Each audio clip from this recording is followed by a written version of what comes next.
guys, welcome to Better Bachelor. This is Joker with a face for radio and a voice for print. You know, a lot of times when we talk about articles, it's pretty easy to brush them off because you say, nah, that's somebody just writing an article for some hack website, and you know, it doesn't really represent society. I mean, that's not society as a whole. But tonight I have a little bit of a concerning story, I'd say, because the American Psychological Association now says traditional masculinity is now labeled harmful. Just being a guy. And it's not by some, far off article writer or some gal on some website saying something bad about guys. Now we're talking about the American Psychological Association. This is concerning. This is going to change how, or maybe not this specific thing, but if society, psychiatrists, psychologists, if all of this thought process is starting to go down this road where anything masculine is harmful, we've got a long, long road ahead of us, and I think it doesn't do any favors to society as a whole. So let's read the article, and then we'll talk about it. From the Daily News, traditional masculinity officially labeled harmful by the American Psychological Association. And they say the American Psychological Association has issued its first official warning against toxic masculinity. The new guidelines for the psychological practice with boys and men marks the first ever report published by the association aimed at helping practitioners care for their male patients despite social forces that can harm mental health. Citing more than 40 years of research, the APA warns against the masculinity ideology, which defines as a particular constellation of standards that have held sway over large segments of the population, including anti-femininity, achievement, eschewal of the appearance of weakness, and adventure, risk, and violence. So, what do they mean here? Well, number one, that masculine ideology is harmful. And what are those? It's anti-femininity. Well, masculine is the opposite of feminine.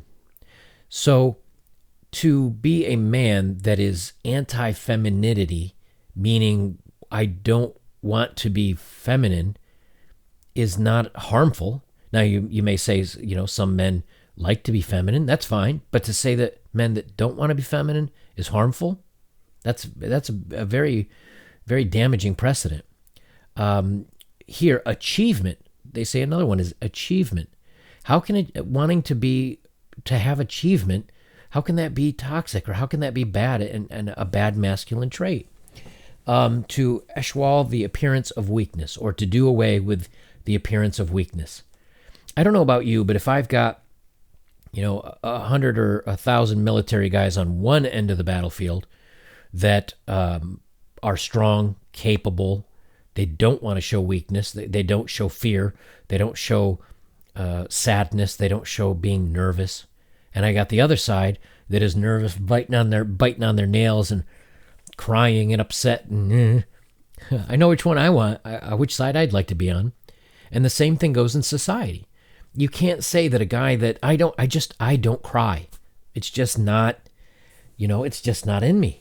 I think the last time I actually shed a tear, honestly, was when I had to put a dog to sleep that had cancer. Then, yeah, I shed some tears for that. But it's not something that I shed in public. It's not something that I want to show. So no, I don't want to appear weak. But to say because I don't, that's harmful, gotta disagree on that one too. And adventure, risk, and violence. MMA is pretty violent. War can be violent. Police officers have jobs that can sometimes be violent. Are those bad things? Adventure risk. So a guy that likes to put on one of the squirrel suits and jump out of an airplane, or a guy that wants to rock climb without safety gear, that's somehow harmful? It's harmful for himself if he falls, but going after adventure and that's part of our nature. We like to chase after excitement. That's why majority of men ride motorcycle. It's why many men ride motorcycle a little too fast through some of the curves. We like that adrenaline rush. To say that we like that is harmful. We're going down a bad path here. And again, this isn't just some weird article in dailymail.com. This is this is the American Psychological Association. Traditional masculinity ideology has been shown to limit males' psychological development, constrain their behavior, result in gender role strain and gender role conflict, and negatively influence mental health and physical health, according to the 36-page report featured in January's issue of Monitor on Psychology. Conforming to the norms of masculine ideology can result in suppressing emotions and masking distress in young boys, as well more risk-taking, aggressive behavior, and lack of willingness to seek out help. The report additionally contends that this can lead to traits like homophobia and pave the way for harassment, bullying, and violence against others and themselves. The APA also invoked a series of sobering statistics to emphasize that traditional masculinity, marked by stoicism, competitiveness, dominance, and aggression, is on the whole harmful. For example, despite being 4 times more likely to finish oneself off permanently, men are significantly less likely to be diagnosed with internalizing disorders because they don't conform to traditional stereotypes about men's emotionality. Men in the United States also commit an estimated 90% more harm against other people, and they're much more likely to be arrested for violence in the home. So here's the thing. I mean, let's break this down, okay? Stoicism, silent contemplation. That's harmful. Competitiveness. That's harmful. Without competitiveness, you wouldn't have Ford versus GM versus Toyota versus, you wouldn't have car companies all bettering their product to try to beat the competing company. You wouldn't have Apple versus Microsoft versus Linux. You wouldn't have Cisco versus Huawei. Competitiveness is what drives the market. It's what drives society forward. It's always bettering oneself. And now competitiveness is bad. Well, we've got the generation right now of everybody that gets an award trophy just for frickin' showing up. Everybody shows up, everybody gets a trophy. But now we're seeing all the problems of that. Oh, we don't need fathers in boys' lives. The majority of young men don't have fathers in their lives. Oh, but it's that masculinity that's the problem. So things should be better now that only women are really raising the kids, right? The majority of teachers are now feminine. So it must be great. Students must be doing better than ever, having all this female energy and love being pushed into their lives. Or maybe things are just the opposite and even worse because they don't have good male role models that can show them how to be stoic, how to properly be competitive. And dominance and aggression, you need that. You need that kind of energy to defend your nation, to physically improve oneself.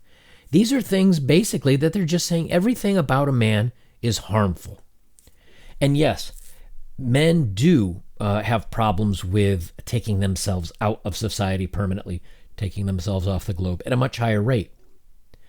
But is this because men aren't able to express themselves? Or maybe it's because things are being perpetuated against men that put them in this situation, such as society telling them they're harmful, telling them that if they feel a certain way, or if you want to be competitive, or if you want to be a risk taker, that you're a bad person. Maybe, just maybe, that could be part of the problem that we're encountering today. This kind of thing really, really bothers me. You're basically telling men everything about a man is wrong and it's harmful. Where are we going to go? What happens when you remove all of this out of society? Things get worse. They've gotten worse decade after decade, the more of this stuff that they push. Despite its warnings, the APA also encouraged men to embrace the positive aspects of traditional masculinity, like leadership and courage.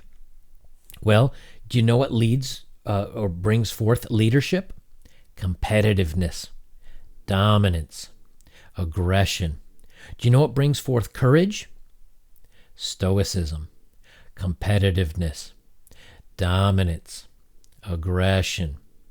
Those things, so you're going to tell me that a man that is not competitive, he's not dominant, he's not aggressive, he's shy and reserved, he keeps to himself, but he's going to be courageous and a strong leader?